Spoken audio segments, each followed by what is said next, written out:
On today's edition of Immigrant Wahala in a New Environment, we're going to be talking about conditions or diseases that affect people seasonally. We're going to be focusing on the winter season. Today, I'm going to wear my pharmacist hat today.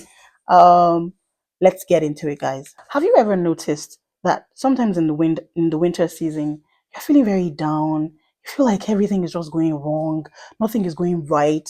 Guys, I have news for you. It's not you, it's the weather. Today, we're going to be talking about 10 different conditions that get worse or get exacerbated in the winter season. And I'll be rounding up with like specifically on a certain mental condition that gets worse in the winter season. Keep watching, guys, and I'll tell you all about it.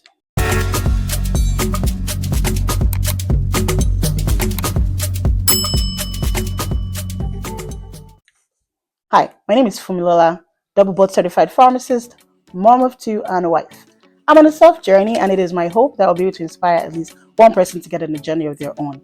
Today, we're going to be talking about conditions, physical and mental, that affect people during the winter season. I picked this topic today because I realized that a lot of people don't realize the things that go on in our bodies during the winter season. Let's get into it, guys. The first one we're going to talk about is common colds and flus. When it's colder, we find that common colds spread easier and faster. Also, everyone is cooped up inside the house. It's easier to spread the diseases. That's one thing that gets worse during the winter season. So be on the lookout for that. How can you combat these? Keep hydrated. Make sure that you teach your children how to wash their hands, especially if you have kids that go to daycare. Those people recycle germs, so just make sure you tell them to keep their hands washed, teach them hand washing techniques. You also want to make sure that you have increased physical activity if you're someone who's prone to joint pains and arthritis, because especially because in the winter a lot of us don't go anywhere, right? The weather is so gloomy that nobody wants to go, so you're seated in a fixed position for a long time. That can also make your joint pain worse. That's something you want to look into. Dry skin and eczema is another thing that gets worse during the winter. As somebody who has kids who is fighting this battle, guys, I know what it is. Also, fun fact, there's a trifecta: asthma plus eczema plus allergies. They're usually a trifecta and they occur in people together. So if your child has eczema, or so in Nigeria, what we used to call eczema is like that fungal thing. But here, eczema is like the dry skin, the extremely dry, scaly skin that happens when skin barrier is, I mean, that's probably just for another video. So yeah, if your child has eczema, you want to look out for allergies and you want to look out for asthma in them as well. So eczema is another thing that acts up. How do you combat this? You make sure you keep your kids super duper moisturized. This is not an ad, but I use La Roche-Posay for my kids and it's really helpful. If La Roche-Posay is a little bit too pricey, you can try CeraVe. CeraVe is also pricey, but I mean it works. La Roche-Posay works better. CeraVe works too. Aveeno, I mean, so in that order, that is how I would pick it. Do some research about how to help your kids if they have dry skin and eczema. Keep the house moisturized. So what that means is that make sure you have humidifiers around the house that are constantly keeping the environment a little bit moist. Employ Vaseline if you can't afford CeraVe and the rest. Mix Aveeno with your Vaseline and make sure you keep your kids covered or yourself covered, as the case may be. This one is something that, I mean, we shouldn't need an expert to tell us. Frostbite and hypothermia. It's a real thing, guys. I know it's a little bit difficult to explain minus 30, minus 40 to people that don't live inside of it. But exposure to cold, even like low degrees, so maybe like a minus 30, for example, you go in there, you don't have your extremities properly covered, and you spend maybe 10 minutes. What am I saying? You spend 5 minutes in there, and by the time you get into the house, your fingers and your toes are hurting badly. You are close to frostbite, sweetie. You shouldn't do that. You should keep your extremities covered, because once you're in the cold, the first thing your body wants to do is to pull all that blood towards your heart. So, kind of like taking all the blood supply away from your fingers, from your nose, your ears, your extremities, basically. So, you realize that those are the places that can easily get frostbitten. Hypothermia and frostbite, very important. So, you need to make sure that you are properly dressed and you keep yourself covered.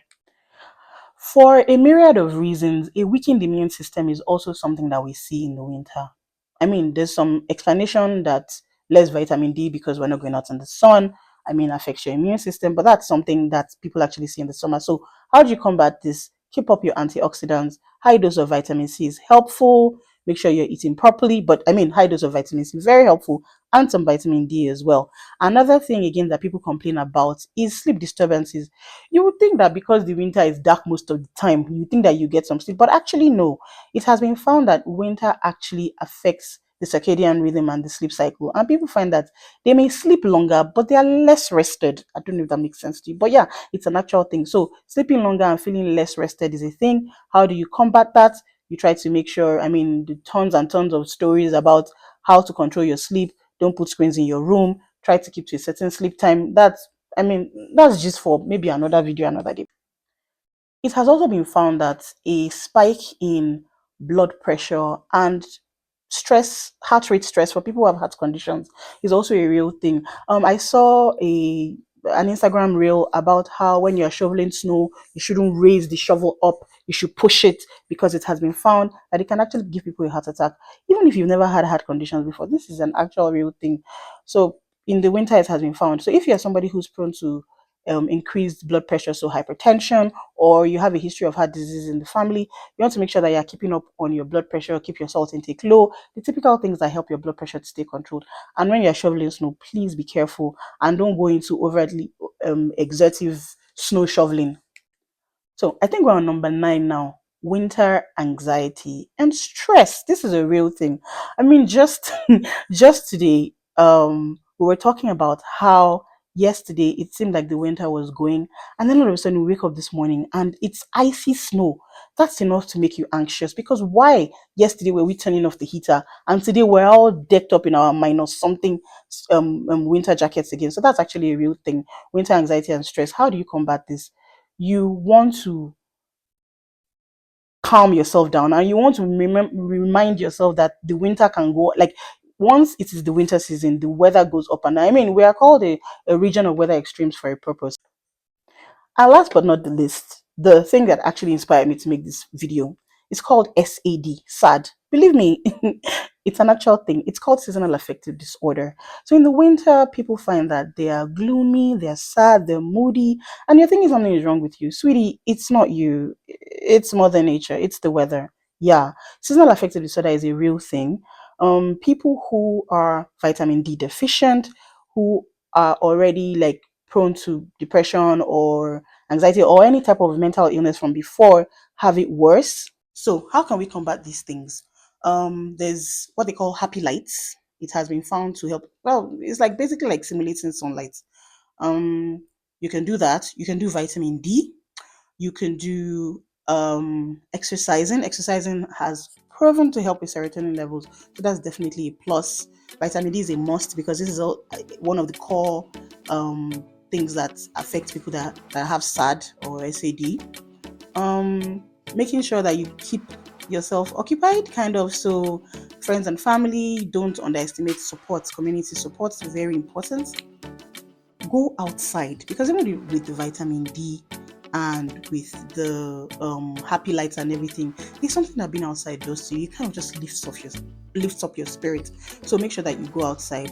And if you find that you've done all these things, you've adjusted your diet, you have your vitamin D, you're getting emotional support, you're exercising, and it feels like your mood is still not getting better, please consider medication and consider seeing a professional to help you out with those. So talk to your doctor, talk to a psychologist or psychiatrist or therapist, and see how that can be helpful to you.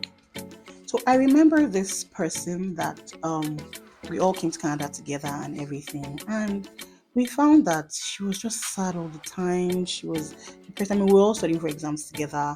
She didn't have her family here, and one day I was just like, "Are you taking your supplements? What's going on?" She's like, "No, she doesn't take any supplements." And then we went to see her. She was looking so dull, so gloomy. Her sleep was disturbed. And I was like, "Okay, why don't you try vitamin D?" We started trying to visit her a bit more, come out and all that. And it turned out that she had SAD. She did end up going to see a doctor and getting some medication, and that was also very helpful. But the vitamin D definitely perked up her mood, the going out, basically all these things that we have talked about. So yeah, how most of the this illnesses that we have talked about, most of them have like a blanket, whatever. For example, for things like eczema, respiratory issues, you want to make sure you keep hydrated. You want to make sure you keep moisturized. You want to make sure that you're taking your supplements, especially vitamin D. It's a big deal, guys. Vitamin D is like, it's a big deal, especially in this part of the world where the sun is not really doing what it's supposed to be doing. So vitamin D and supplementation, make sure that your diet is on point. Make sure that you keep up, like you stay warm, like in frostbite and all those things. Make sure that you stay warm. Buy a humidifier in your environment to keep your environment moist. What else did we talk about? And yes, try to make sure that if you find that you're getting sad or you feel like your mood is affected, you're feeling low all the time, you might have SAD, especially if it's in the winter or just towards the end of fall. So, if you found this video helpful and it has helped to inform you a little bit more about physical and psychological illnesses that people experience during seasonal periods like the winter months, like this video, remember to subscribe to my channel and share this video to someone that you think it might be helpful for. Bye guys, I'll see you in my next video.